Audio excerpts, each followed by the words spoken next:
I think a lot of people need to figure out when someone's being a doomsayer and when someone's actually using predictive analysis. And this is something that's been weaponized pretty heavily in recent years with the stupid creation of Trump Derangement Syndrome, right? In a slight sense, you could kind of see the Trump Derangement Syndrome thing landing in 2016 when everybody was very doom and gloom about everything that Trump was saying, when in truth, the things that Trump says, pretty much every single one of his policies are bad, but some of them are bad in different ways than others are bad, in the sense that some of them are bad because they'll lead to slightly less performance on a longer scale than other things. Like, for example, his economic policies, they're all pretty stupid, but his economic policies do have precedent in things that have happened before. It's that the way that he wants to implement them do not work for the things that he says he wants to do with them.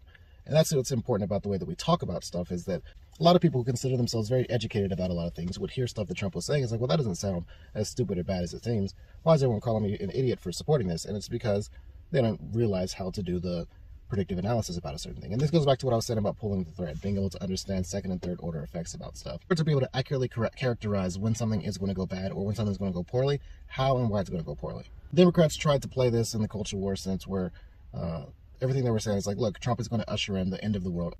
Yes, in a sense, that is true, but it's not going to happen the way that they're explaining it out to be. It's not going to be just some catastrophic fall. We're not going to fall into an apocalypse. There's not going to be some major nuclear war. Hopefully. But it is important to be able to say, like, look, these things are going to go bad for these particular reasons, and this is how it's going to go. And I think that's the fucked up part of the messaging, that a lot of intelligent people are missing the mark on accurately describing how negative things are going to go by trying to be sensationalist and a little bit over the top. And for an example of that, let's talk a little bit about tariffs, right?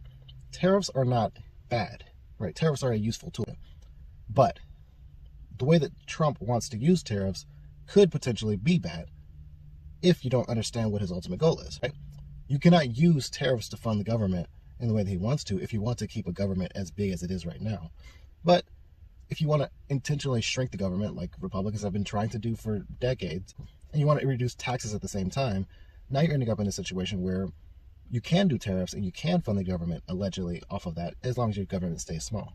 And tariffs are a disincentivization practice, meaning that you use tariffs to disincentivize people from purchasing certain items. So if tariffs are working correctly, people aren't going to continue buying those items, meaning revenue for tariffs is supposed to go down year over year.